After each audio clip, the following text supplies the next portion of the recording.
All right, y'all. I'm going to introduce you to some of my caregivers from Rainbow Farms, all right? He is going to explain how all of my medicine's made. He's one of the few people that I trust with my fucking life, okay? Y'all see how happy I am because of these motherfuckers here. I mean, come on. You ever seen a cancer fighter as happy as me? So I'm going to cut it over to him, let him explain on the beginning of making your medicine, y'all.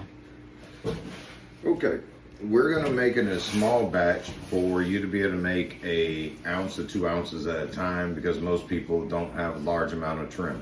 So if you need to get through, this will get you about 5 to 10 grams of RSO, of a good quality RSO.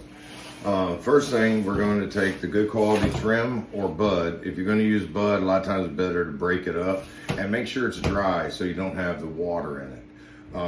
Because the water is not your friend when making RSO. So all we're going to do is put in some trim. If you want to weigh it, you can, but this is about an ounce right there. About there. So that's about an ounce. And all you're going to do is put it in the jar and then put your alcohol on it. Now, not all isopropyl alcohol is created equal. They have 70%, I don't have one here, a 91%, and then a 99%, okay? If you use a 70% or a 91%, you're going to get two different consistencies of RSO in the same container. You're going to get a glob and then you're going to get this runny stuff. If you use 99, you're not going to get the runny stuff. It's all going to be one solid amount. Now, you don't have to go to anywhere special. Most hardware stores and stuff sell it. So you don't got to go buy it anywhere high dollar. And all you're going to do is cover your trim up with it. Just enough to get over it, because the more you put in it, the more you're going to have to cook it. But you want enough to get it completely saturated. Put it in here for at least a few hours. Sometimes I'll just leave it overnight. You just got to get the 99 proof isopropyl to melt the trichomes on here so you can get all your beneficials out of it. So we can have a true full spectrum. All right, so now we have some here that we did earlier and has been sitting. So now that these have been sitting for a while, what we do is I'm going to show you how to filter this so that you don't have to have a bunch of impurities. The whole key to making good RSO is clean and filtering it.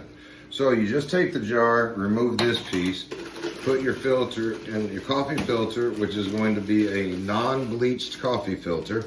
Don't use a bleached coffee filter. It can make it taste awful if it's got too much bleach on it. So we always use non-bleached.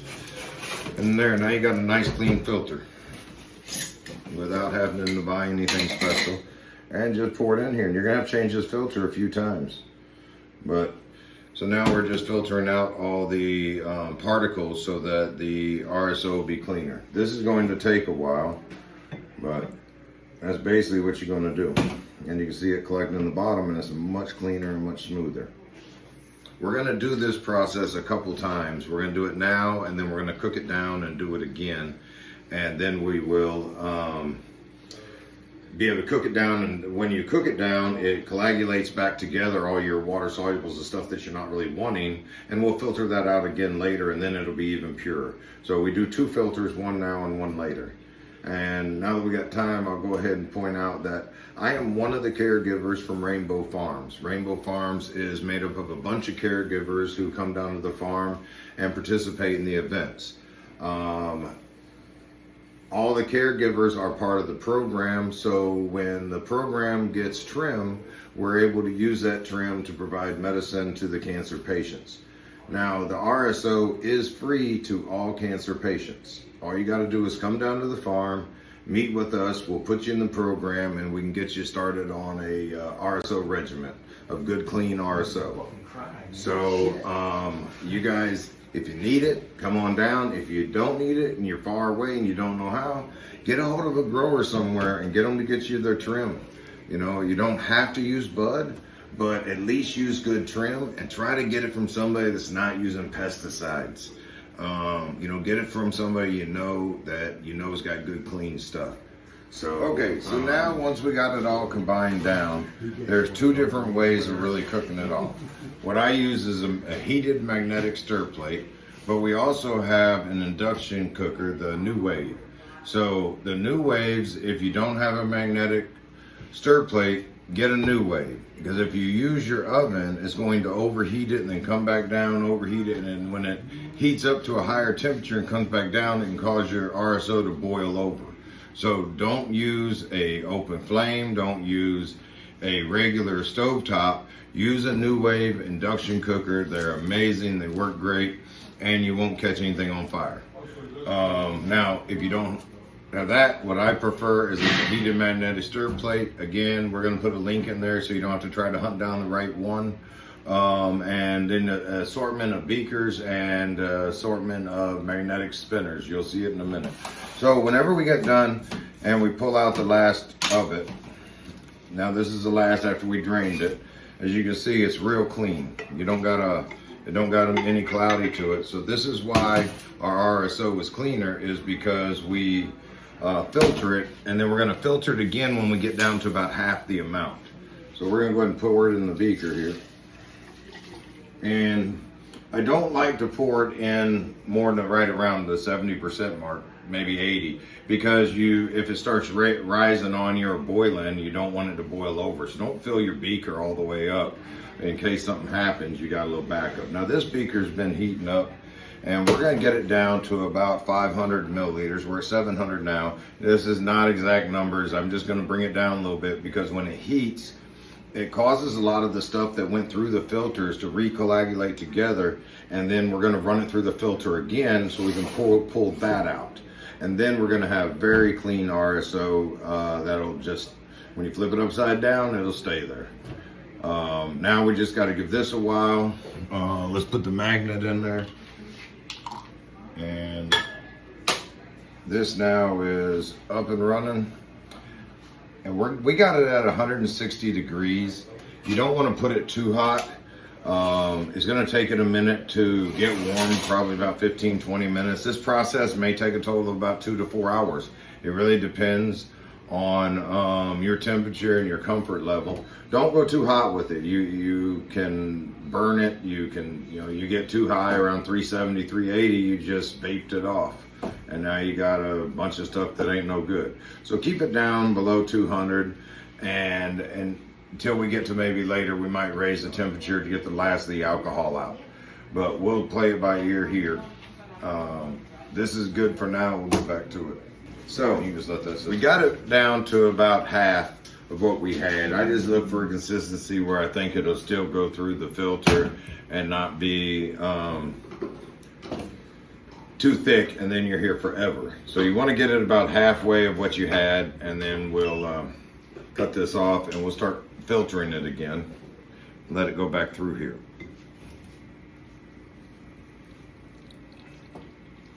And now that it's hot, it'll go back through there a lot quicker. And remember, this is a coffee filter, so it's okay for it to be hot. That's what it's designed for.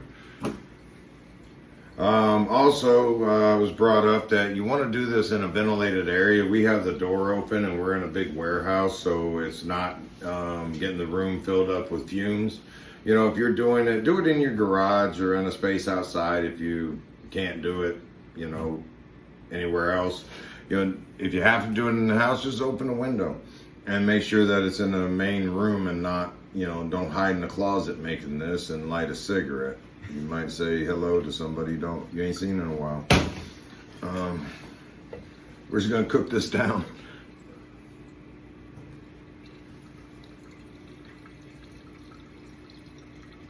This is just to make it a little bit cleaner.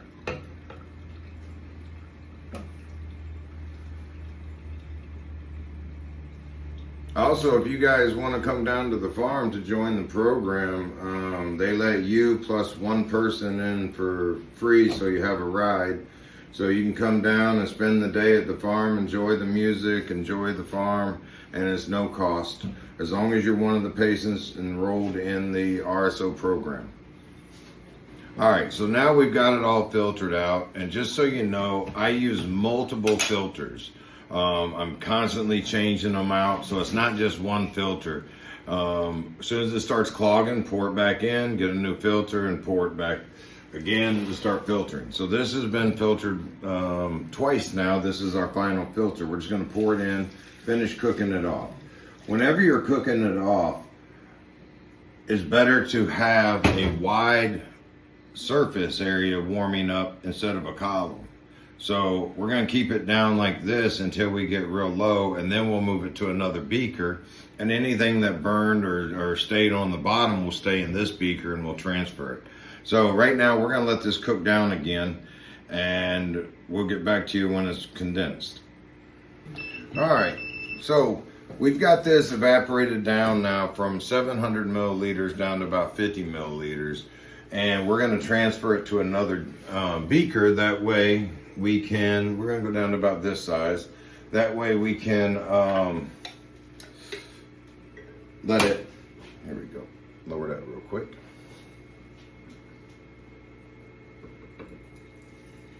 We're going to go ahead and let the magnet transfer because it'll work in this one. Okay, now when you put this on here, it's okay to use a beaker, but don't use a mason jar, or something that we were talking about just a minute ago. If you take a mason jar and put it on here, it'll blow out the entire bottom of it and you'll have crap everywhere and you'll be cleaning for days. So don't use anything but a beaker on a hot plate. You can put this in the water to warm it. Once you have distillate in it, it's okay to warm it in water, but it's not okay to put on a heat plate. So we'll get it to blow up. So we're going to cook this down a little bit more, and then we're going to reduce it to another beaker and another one until we get it all cooked off. So right now we're going to let it do this for a little bit longer until we get it thicker. All right. So the reason why we don't go to such a high temperature, we actually moved it from 160 to 200 early on. I didn't inform you guys of that, but the reason we don't go too high is because we don't want to start the decarboxylation too early. So decarboxylation is activating the THC molecule to where your body can readily absorb it. If it is not decarboxylated, it will just pass through. If it is over decarboxylated, meaning that it has decarboxylated for too long and now it's degraded from THC alpha to other cannabinoids such as CBN, CBGs, that's when you get an RSO or an edible that just knocks your butt out and you just want to sleep. When you're making RSO, at this point, we started smelling the decarboxylation. So by understanding the decarboxylation curve, the curve just basically says at this temperature, this many grams, it'll take this long for it to decarboxylate. And once you go past it, it will start to degrade. So if you Google decarboxylation curve and you hit charts, a bunch of them will pop up. Print one, look at it, and that'll tell you how long you should be smelling this.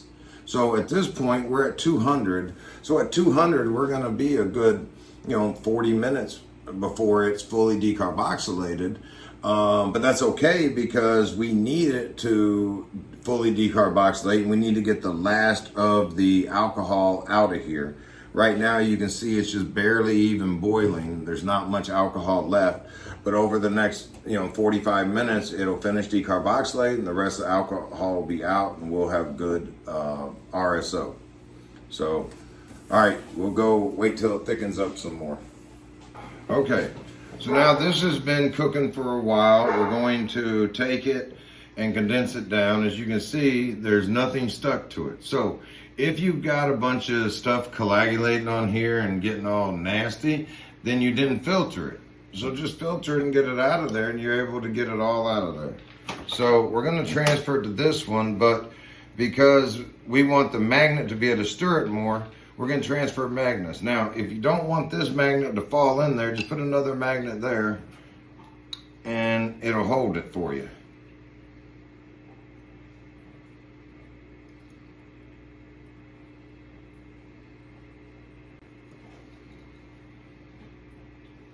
Okay, so now we need this magnet in here. And we're going to spin this and let this finish decarboxylating. We put it in here so that we can get it to spin better without the edges getting burned. So we're gonna let this go for a little while and then we'll be done. We'll get back to you as soon as it's finished. Okay, so now we've got the RSO fully decarboxylated. You got almost no smell anymore. We're ready to take it off, let it cool. Now, when you take it off and let it cool, depending on what you plan on doing with this, how much you want it to cool. Right now it's going to be a little hot to go into a syringe, but if you let it cool for about 15-20 minutes, then it's going to syringe up really easy. If you let it get too cold, then it's going to get too thick and it's going to be harder to do anything with. But if you're going to store it in something, then go ahead and do it now while it's nice and hot. That way you don't have to worry about it. So we're going to let this sit down and cool off, and while we do that, we're going to go back to this one. So this one here, to clean this, what we're going to do is put it back on here, use some more of the alcohol, and then we're going to recover this. This alcohol is going to go ahead and dissolve all this. We'll be able to take this same alcohol, put it back in a jar, and put a lid on it, and then the next time you make RSO, put your trim or your flour in the same alcohol, put in the new alcohol, and then start again. So you don't have to waste any of this here.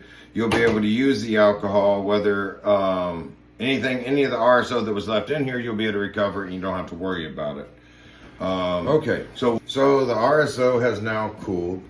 We are at 10 milliliters for 2 ounces of quality trim. So you see it's nice and shiny, nice and clean, it don't move. That right there is good quality RSO. And we're putting this out there because we want more people to be able to make good quality RSO at home. When Rick Simpson came up with this formula, he put it out for everybody. He didn't try to patent it, he didn't try to get rich off of it. He put it out there for everybody to be able to make their own medicine. That's why we're teaching you this here. So here's the Rick Simpson.